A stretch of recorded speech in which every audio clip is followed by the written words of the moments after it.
Hello, good evening all of you. कैसे हैं आप लोग? आशा करता हूँ सभी लोग कुशल मंगल से होंगे। जैसा कि आप देख रहे हैं, चैप्टर वाइज या सीक्वेंस के क्रम में आपको बोर्ड पर दिख रहा होगा टेंस, और वो भी है present continuous tense. Present continuous tense का आज हम भाग जो है पार्ट 3 पढ़ेंगे। पार्ट 3 से मतलब है इंट्रोगेटिव सेंटेंस। इससे पहले हमने पॉजिटिव नेगेटिव सेंटेंस को पढ़ा दिया है। अगर आप उसको नहीं देखे हैं तो जाकर के आप प्लेलिस्ट में उसको आप देख सकते हैं।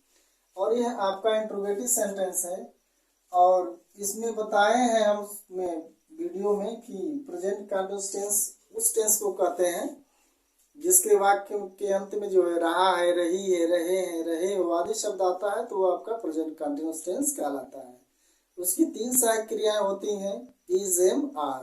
अकॉर्डिंग टू सब्जेक्ट यानी कर्ता के अनुसार कभी इज लगता है, कभी एम लगता है, कभी आर का प्रयोग किया जाता है।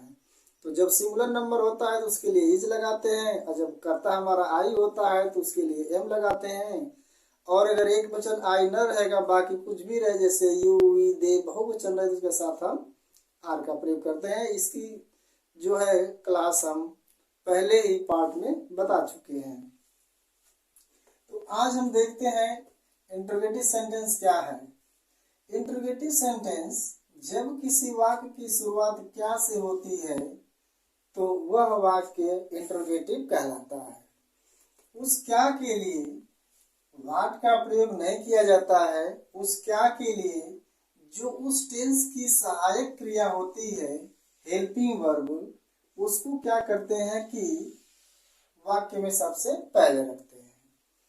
और यहाँ पर आप देख रहे हैं बोर्ड पर जो रूल लिखा गया है, इस रूल को आप नोट करते चलिए, क्योंकि इस चैनल के माध्यम से आपको हर एक ट्रांसलेशन का पूरा आपको एक थीम मिलेगा। आपको कहीं और पढ़ने की जरूरत नहीं है। आप इस नोट्स को बना लीजिए और किताब का अध्ययन आप करिए, किताब से मिलाते रहिए और पढ़ते रहिए, आपको ट्रांसलेशन करना आ जाएगा। और एक बात और है कि ट्रांसलेशन के साथ हमने स्पीकिंग कोर्स भी आप लोगों के लिए इसमें जोड़ दिया है, और हमेशा हमारा यह उद्देश्य रहता है कि कुछ अधिक से बेहतर आप लोगों को हम कुछ न कुछ देते रहें। तो इसमें स्पीकिंग कोर्स भी चलता है, इसका भी ध्यान दें। और वीडियो के लास्ट में जो है आपको हम 5 सेंटेंस जो डेली यूजेस सेंटेंस होते हैं, जो एवरीडे यूज किए जाते हैं, उनको हम लिखते हैं और आपको बताते हैं। उसको भी चाहेंगे तो आप नोट बनाते चलेंगे, तो एक ट्रांसलेशन में आपको करीब 20 ऐसे सेंटेंस मिलेंगे जो डेली यूजेस में काम आएंगे। तो उसको भी आप पढ़ते रहें। देख लीजिए, इसमें दिया हुआ स्पीकिंग कोर्स 5 सेंटेंस हर ट्रांसलेशन में आपको हम देते हैं। तो चलिए इसको देखते हैं।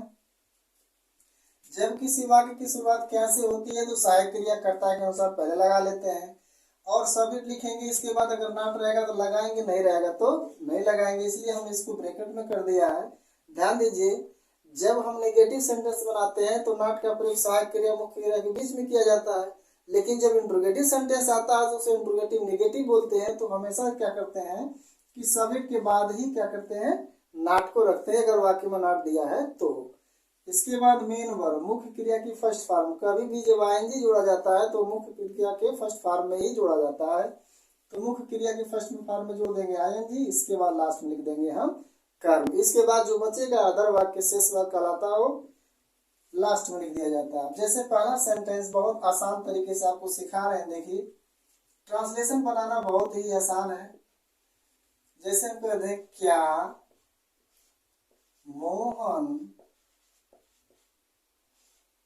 स्कूल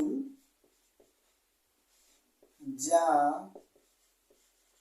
रहा है। देखिए, किसी भी वाक्य की पहचान उसके अंतिम शब्दों से होती है। इसमें अंतिम शब्द क्या दिया हुआ है, अंतिम शब्द आप देख रहे हैं, इसमें दिया है रहा है। ठीक है, तो रहा आ गया तो कंटिन्यूअस टेंस हो गया, प्रेजेंट कंटिन्यूअस टेंस। वाक्य के शुरू में देखिए दिया है क्या, और लास्ट में दिया है क्वेश्चन मार्क। तो ये हो गया आपका इंट्रोगेटिव सेंटेंस। तो जब इंट्रोगेटिव सेंटेंस हो गया तो कुछ नहीं करना है, इंट्रोगेटिव का क्या करना है, आपको रूल लगा देना है। इसमें कह रहा है कि पहले इज एम आर लिखो, इसके बाद सब्जेक्ट। तो पहले हम देख लेंगे सब्जेक्ट हमारा क्या है। तो सब्जेक्ट हमारा दिया है मोहन, तो मोहन हमारा क्या हुआ, सिंगुलर हुआ, एक वचन। तो एक वचन के लिए क्या लगाते हैं, इज लगाते हैं। तो सबसे पहले आप लगा लेंगे इज, हो गया। अब जो सब्जेक्ट है, कह रहा है सब्जेक्ट लिखो, तो सब्जेक्ट जो है उसको लिख देंगे मोहन। नॉट नहीं है, नहीं लगाएंगे। वर्ब क्या है, जाना, गो मीन्स जाना, उसमें जोड़ दीजिए आईएनजी, गोइंग। ऑब्जेक्ट हो गया टू स्कूल, कहीं जाते हैं तो प्रीपोजिशन टू का प्रयोग करते हैं। देखिए उन लोगों के लिए बहुत महत्वपूर्ण है जो क्लास 6, 7, 8, 9, 10 में पढ़ते हैं, या जो एडल्ट हो चुके हैं, कहीं कोचिंग जाने में सोचते हैं कि बच्चों के बीच बैठेंगे तो कैसा लगेगा, तो उनके लिए भी बहुत ही आवश्यक है कि यहाँ से हमारे चैनल के माध्यम से, इंडिया एकेडमी जो चैनल हमारा है उसके माध्यम से वो भी लोग सीख सकते हैं इंग्लिश, और घर में छोटे बच्चों को भी क्या कर सकते हैं, गाइड कर सकते हैं। ये हो गया आपका is Mohan going to school, क्या मोहन स्कूल जा रहा है। नेक्स्ट देखिए, ये बहुत सिंपल है, धीरे धीरे आपको हम कठिनाई के स्तर तक भी लेके चलेंगे। दूसरा, क्या मम्मी मेहमानों के लिए नाश्ता बना रही हैं, नाश्ता बना रही हैं। ये भी देख लीजिए, रही है कंटिन्यूअस टेंस हो गया, इसमें क्या है, मम्मी सब्जेक्ट हो गया, यानी कर्ता, जो किसी काम को करता है उसे हम कर्ता कहते हैं। तो नाश्ता बनाने का काम जो है मम्मी है, मम्मी कर रही है, तो मम्मी भी क्या हमारा सब्जेक्ट है, सिंगुलर नंबर है। और सिंगुलर नंबर के लिए किसका प्रयोग करते हैं, इज का प्रयोग करते हैं। तो पहले लगा लेंगे इज, इसके बाद लिख देंगे सब्जेक्ट क्या है, मम्मी, इसको मदर लिखिए चाहे मम्मी लिखिए, नो डाउट। नॉट है, नहीं है। वर्ब क्या है, बनाना, मेक लिखिए चाहे प्रिपेयर लिखिए, मेक इसमें जोड़ देंगे क्या, आईएनजी। बना रही है, वर्ब हो गया हमारा, आईएनजी भी जोड़ लिए, ऑब्जेक्ट क्या बना रही है, नाश्ता, तो हो जाएगा द ब्रेकफास्ट। अब देखिए ऑब्जेक्ट हो गया, अब जो अदर वाक्य बच गया है क्या है, मेहमानों के लिए।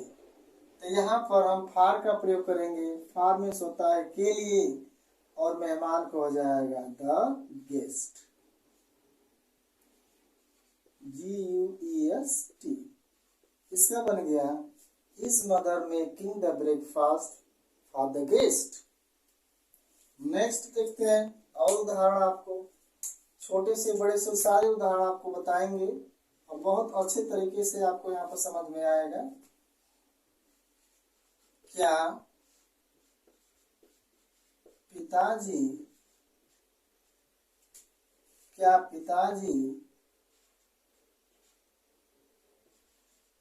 कार से ऑफिस नहीं जा रहे हैं। अब देखिए यहाँ पर इंट्रोगेटिव नेगेटिव हो गया, यहाँ पर हमने नहीं का प्रयोग किया है क्योंकि इसमें नॉट कैसे प्रयोग करेंगे ये भी देख लीजिए। इसमें तो यहाँ पर भी आप देख रहे हैं, इसमें दिया है रहे हैं, ये आपका कौन सा टेंस हो गया, प्रेजेंट कंटिन्यूअस टेंस। सब्जेक्ट क्या इसमें दिया है, पिताजी, क्या माने कुछ ना, इसके लिए हम व्हाट का प्रयोग नहीं करते हैं। ध्यान दीजिएगा, सहायक क्रिया जो होती है कर्ता के अनुसार पहले लगा दी जाती है। यहाँ पर पिताजी हैं, पिताजी भी एक वचन है, सिंगुलर नंबर के प्रयोग करेंगे इज का, इज। और जो सब्जेक्ट हमारा है पिताजी, इसको लिख देंगे फादर। अब दिया है इसमें नॉट इसमें है बिल्कुल, तो नॉट लगा लीजिए। अब है आपका वर्ब चलेंगे, वर्ब क्या है, जाना, गो मने जाना, उसमें लगाना है आईएनजी, लगा दीजिए गोइंग। ऑब्जेक्ट कहाँ जा रहे हैं, ऑफिस जा रहे हैं, गोइंग टू ऑफिस। इसके बाद क्या दिया है, शेष वाक्य में कार से, तो प्रीपोजिशन है, जब किसी चीज से जाते हैं तो व्हीकल के लिए हम किसका प्रयोग करते हैं, बाई का प्रयोग करते हैं। इसका हो जाएगा बाई कार। ये बन गया आपका is father not going to office. अगला देखते हैं नेक्स्ट एग्जाम्पल नंबर 4। क्या आज वर्षा हो रही है? अब यहाँ पर भी आप देख लीजिए, यहाँ पर भी दे दिया है रही है, तो रही है कौन सा टेंस हो गया? ये हो गया आपका प्रेजेंट कंटिन्यूअस टेंस। इसमें सब्जेक्ट क्या है? तो इसमें सभी ध्यान दीजिएगा, नेचुरल चीजों के लिए, बरसात के लिए यहाँ पर हम कर्ता इट मानते हैं, और इट क्या होता है? सिंगुलर नंबर होता है, एक वचन होता है। आप लोग पढ़े होंगे ही, सी, इट, जो थर्ड पर्सन सिंगुलर नंबर होते हैं। तो यह हो गया, क्या के लिए लगा लेंगे आप, किसका प्रयोग करेंगे? क्या मैंने कुछ ना, यहाँ पर सब्जेक्ट मानेंगे इट, तो इट के लिए किसका प्रयोग होगा? इज का होगा। एक वचन होता है सिंगल नंबर, इसका होगा इट, इसके बाद हो जाएगा इज इट। बरसात का हो जाएगा रैन, इसमें जोड़ देंगे क्या? रैनिंग। और आज का हो जाएगा टुडे। ये बन गया इज इट रैनिंग टुडे। क्या आज वर्षा हो रही है? तो आप देखा कि सब्जेक्ट का प्रयोग जो है और हेल्पिंग वर्ब का प्रयोग जो है एक दूसरे के कॉम्बिनेशन से बना हुआ है। मीन्स कहने का है कि अकॉर्डिंग टू सब्जेक्ट हम जो सहायक क्रिया बीच में लगाते थे वही क्या करेंगे, यहाँ पर पहले लगा देंगे। अब जब किसी वाक्य की शुरुआत क्या से होती है तो वो इंट्रोगेटिव सेंटेंस होता है। और ध्यान दीजिएगा, इनके लिए व्हाट का प्रयोग नहीं किया जाता है। यही क्या जो बीच में आ जाएंगे तो वो डबल इंट्रोगेटिव कहलाएंगे। और जो आपको हम पढ़ाएंगे पार्ट 4 में पढ़ाएंगे, तो उसके लिए हम WH फैमिली से जो सदस्य जो रहते हैं क्वेश्चन वर्ड जैसे क्या, कब, कहाँ, कौन, तो उनका प्रयोग जो है पहले किया जाता है, वो नेक्स्ट वीडियो में है। ठीक है, तो इसको आप स्क्रीनशॉट ले लीजिए, इसको हम मिटाएंगे और मिटाने के बाद या तो नोट कर लीजिए। इसके बाद पुनः हम इसी सेंटेंसों को और थोड़ा डीपली समझाएंगे, बताएंगे। तब तक आप इसको क्या करिए, नोट बना लीजिए।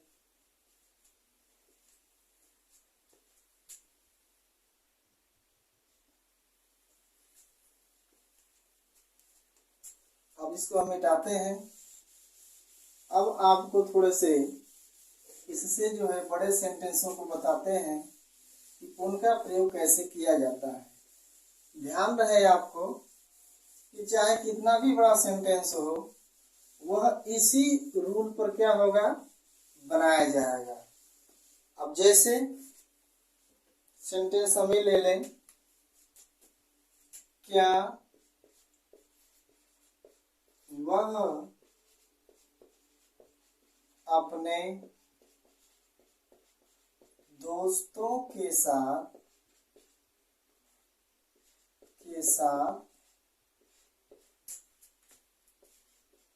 सर्कस देख रहा है। अब देखिए, ये भी थोड़ा सा हमने बड़ा सेंटेंस लिया है आपको समझाने के लिए कि चाहे कितना भी बड़ा सेंटेंस हो, घबराना नहीं, इसी रूल पर आपको बन जाएगा। रहा है कंटिन्यूअस टेंस, शुरू में क्या आ गया, इंट्रोगेटिव सेंटेंस।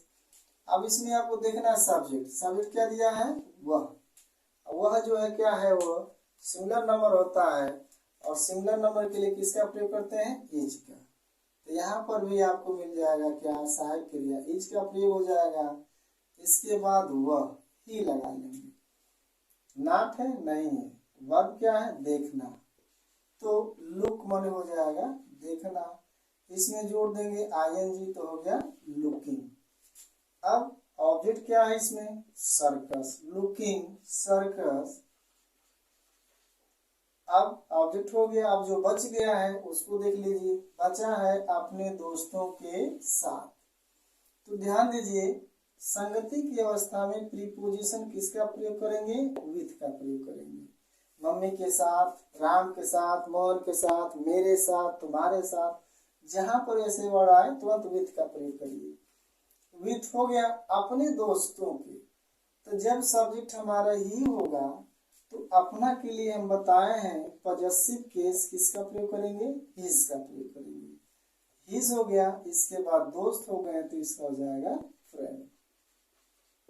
बन गया is he looking circus with his friend, क्या वो अपने दोस्तों के साथ सर्कस देख रहा है। नेक्स्ट ध्यान दीजिए, ये जो सब्जेक्ट है ही तो अपना के लिए हिज होगा। आई अगर यहाँ पर रहता तो माई हो जाता, यू रहता तो अपना के लिए योर, वी रह जाता तो आवर, सी रहता तो हर, और ही है तो हिज का प्रयोग। अगर दे रहता तो उसके लिए दियर का प्रयोग किया जाता है। ठीक है, क्योंकि ये सब्जेक्ट के अनुसार जो है पॉजेसिव केस का प्रयोग करते हैं। ऐसा नहीं है कि हर जगह हम हिज लगा देंगे या माई लगा देंगे, नहीं, सब्जेक्ट के अनुसार इसका प्रयोग किया जाता है। नेक्स्ट अगला एग्जाम्पल देखते हैं। क्या तुम उसे पत्र नहीं भेज रहे हो, क्या तुम उसे पत्र नहीं भेज रहे हो। यहाँ पर आप देख लीजिए रहे हो कंटिन्यूअस टेंस हो गया, शुरू में क्या आया है तो इंट्रोगेटिव सेंटेंस हो गया। अब इसके इंट्रोगेटिव सेंटेंस के लिए हम क्या करेंगे, हम वो इंट्रोगेटिव सेंटेंस का रूल लगाएंगे। यहाँ पर दे दिया है सब्जेक्ट तुम, और यू मीन्स होता है तुम, और यू के साथ किसका प्रयोग होता है, आर का, तो यहाँ पर आप लगा देंगे आर। इसके बाद जो सब्जेक्ट माने हैं यहाँ पर है लिख देंगे यू, आर यू। इसके बाद इसमें देख लीजिए नॉट है तो आप नॉट लगा दीजिए, आर यू नॉट। वर्ब क्या है, भेजना, सेंड मन होता है भेजना, इसमें जोड़ देंगे आईएनजी, इसका हो जाएगा सेंडिंग। इतना हो गया। अब हमें ऑब्जेक्ट लिखना है, तो इसमें ऑब्जेक्ट देखिए दो ऑब्जेक्ट इसमें दिया है, इसमें पत्र भी ऑब्जेक्ट है और उसे, इसको हम ऑब्जेक्टिव केस कहते हैं। तो जब कहीं भी किसी भी वाक्य में उसे, मुझे, तुम्हें, हमें ये सब आ जाए तो वो क्या करते हैं, क्रिया के तुरंत जो है ऑब्जेक्टिव केस का प्रयोग कर दिया जाता है।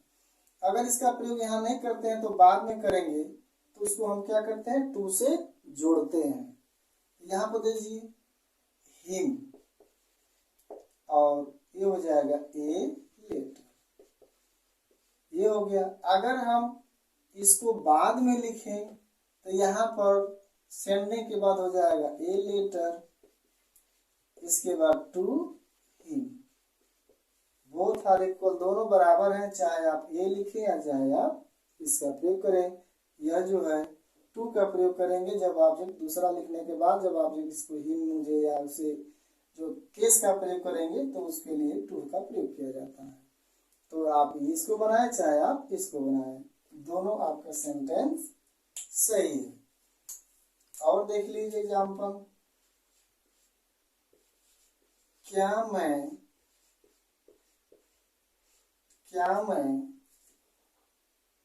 आज आपको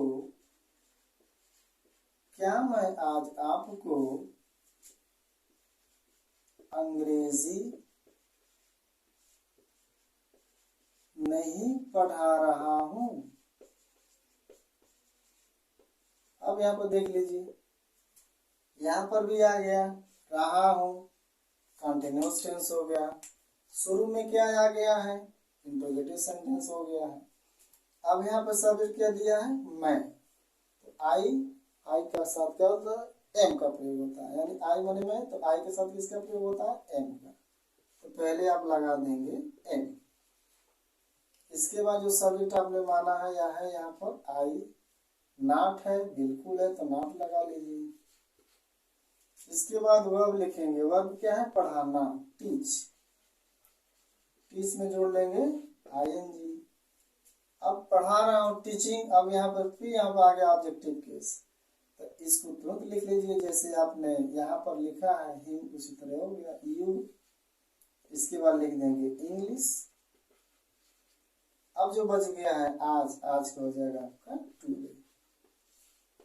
ये हो गया am I not teaching you English today, क्या मैं आज आपको अंग्रेजी नहीं पढ़ा रहा हूँ।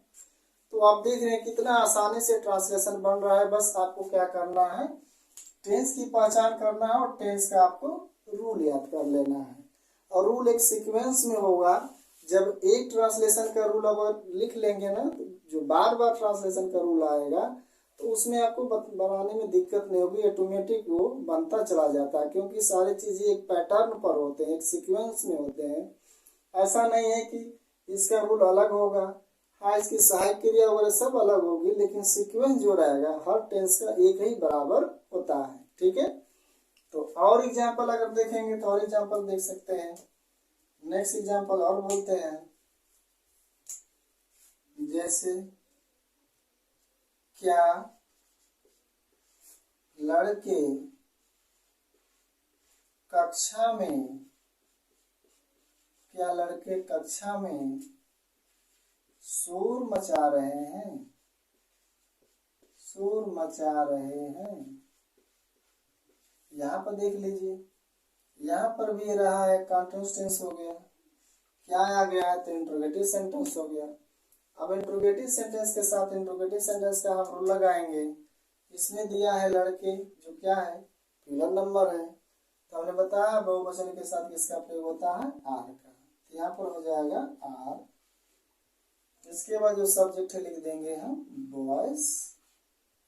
नॉट है, नहीं लगाएंगे। वर्ब क्या है, शोर मचाना, इसका हो जाएगा making a noise. Making a noise में से हो गया शोर मचाना। इसके बाद जो दिया है आपका, ये जो है आपका रिमेनिंग है, शेष वाक्य अदर वाक्य जिसे कहते हैं, इसका हो जाएगा in the class, in the class. ये हो गया।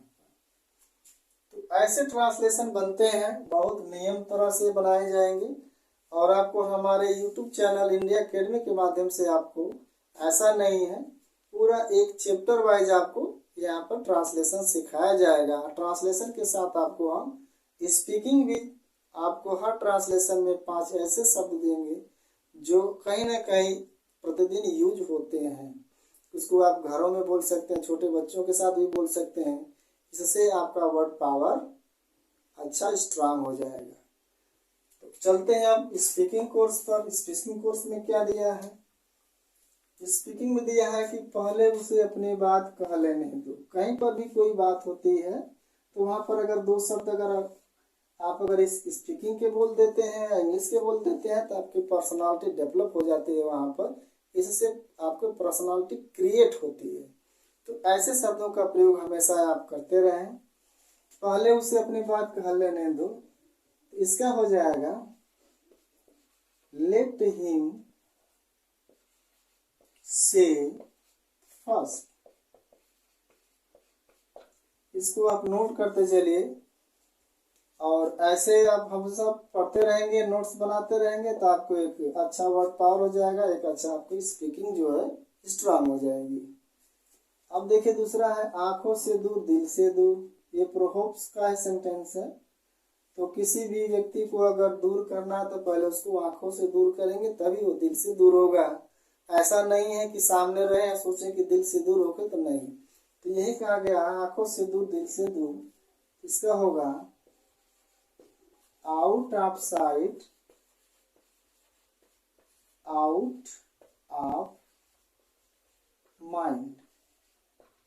ये सेंटेंस है out of site, out of mind. अगला है अपना हिसाब चुका दो। इसका हो जाएगा सेटल योर अकाउंट्स। कहीं पर भी इन शब्दों का प्रयोग कर सकते हैं। अपना हिसाब चुका दो, सेटल योर अकाउंट। अब काम से जी मत चुराओ।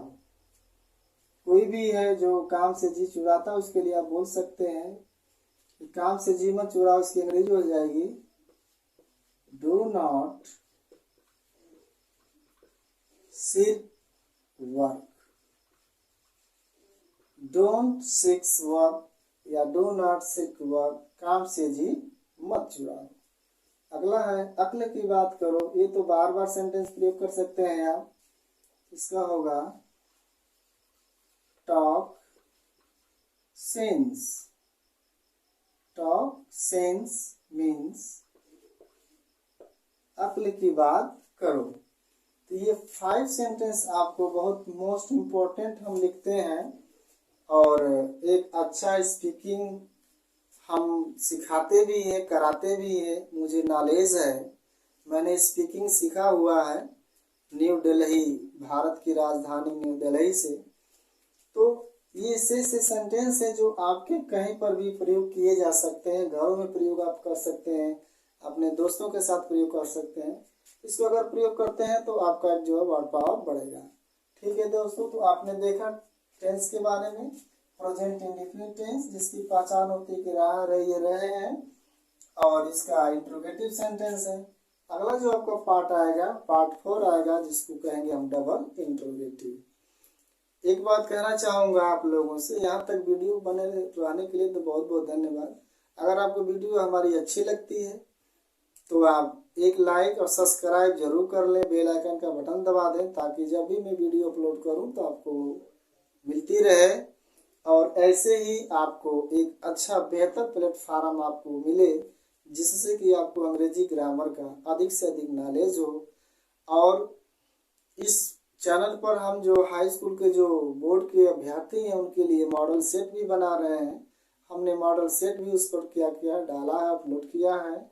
और इस चैनल के माध्यम से हम वॉइस चला रहे हैं, जो प्रेजेंट परफेक्ट तक ले हम पहुंच गए हैं, और उसका पॉजिटिव सेंटेंस का हमने अपलोड कर दिया है। तो उस प्लेलिस्ट में जाएंगे, खोजेंगे तो सारी चीज़ें आपको वहां पर मिल जाएंगी। ठीक है, तो यहाँ तक आपको वीडियो पर बने रहने के लिए बहुत बहुत धन्यवाद।